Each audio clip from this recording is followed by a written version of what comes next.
If you're a gamer, you've probably felt it at some point, right? That little nagging feeling that your favorite hobby, well, it's starting to feel a bit like a job. A second job that you actually have to pay for. In this explainer, we're going to dive into why that is and explore the huge business shift that really changed gaming forever. So, let's get into it. It really all comes down to this one question. This gets right to the heart of the frustration so many of us feel today.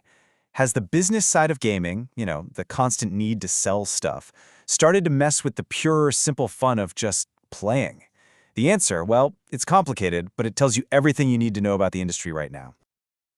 So to figure that out, we first have to wrap our heads around this absolutely fundamental change in how video games actually make money. Seriously, it's like the industry switched from one philosophy to a completely different one. Okay, look at this, because this slide lays it out perfectly. The old model was simple, right? You bought a game in a box, you owned it, you played it. End of story. The new model, what they call games as a service, couldn't be more different. It's not about that one-time $60 sale anymore. No, the goal now is to keep you logging in, keep you playing, and let's be honest, keep you spending money for months or even years. And that changes everything.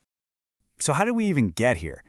How did we go from blowing dust out of a cartridge to worrying about battle passes and daily login bonuses? Well, it didn't happen overnight. It was a slow burn with a few key moments that totally changed the game. Let's just walk through this real quick. It kind of started with MMO subscriptions like World of Warcraft, which proved, hey, people will pay every single month.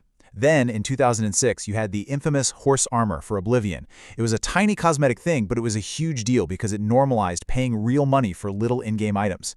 A few years later, loot boxes just exploded, basically turning parts of games into slot machines. And finally, in 2017, Fortnite came along and perfected the Battle Pass, a system that felt a little less random, but was laser-focused on making sure you came back day after day after day. Okay, so the business side changed. Big deal, right? But how does that actually affect you when you're just trying to play the game?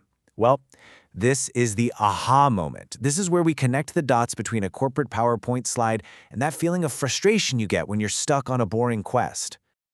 Let's talk about the grind. Oh man, every gamer knows this feeling deep in their soul. It's that part of the game where you're just doing the same boring thing over and over and over again, all to unlock that one cool thing you want. But what if I told you that in a lot of modern games, the grind isn't just there? What if it was put there on purpose, as part of the business plan? So here's how it works, and it's kind of genius in a devious way. Step 1, the designers create something you desperately want, an awesome-looking skin, a super powerful weapon. Step 2, they lock it behind 100 hours of really boring, repetitive gameplay. Then comes Step 3.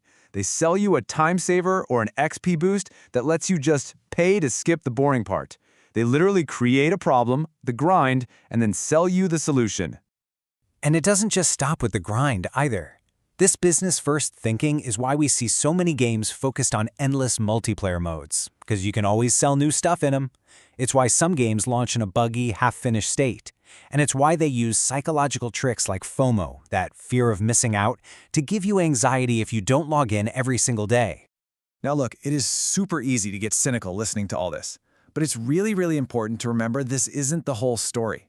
The industry is massive, and you know what? A lot of developers are absolutely getting it right. In fact, some of the most successful and beloved games in recent years have proven that you don't have to pick one or the other. You can make a ton of money and treat your players with respect. It turns out goodwill is actually pretty great for business. And let's look at some of the gold standards here. You've got The Witcher 3, which built this legendary reputation by giving away free DLC and selling massive expansions that were worth every penny. You have Deep Rock Galactic, where the golden rule is you can never pay for a gameplay advantage, it's all cosmetic. Warframe shows how to do free-to-play the fair way, where your time is just as valuable as your money. And of course, a game like Elden Ring comes along and just proves that the classic model, selling one giant, polished, incredible experience, is still king. So where is all this headed? Well, it kind of feels like the industry's at a crossroads, right? There are two really powerful, totally opposite forces pulling it in different directions. So on one side, you have technology like AI that could make monetization even crazier.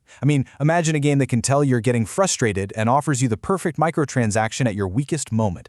That's the worsening trend. But on the other side, you've got the correction. Players are pushing back hard. Governments are starting to regulate things like loot boxes. And, like we just saw, games that respect players are becoming huge financial successes. At the end of the day, the future of gaming isn't set in stone. It's going to be forged in this constant tug-of-war between more aggressive ways to make money and a smarter, more vocal community of players demanding respect. And that really leaves us with one last thing to think about. As these two forces keep battling it out, which types of games are going to feel the heat the most? Will those big single-player stories be pressured to change their ways? Or will the always-online live service games be forced to respect our time and money a little bit more? The answer to that is probably going to shape the games we're all playing for the next decade.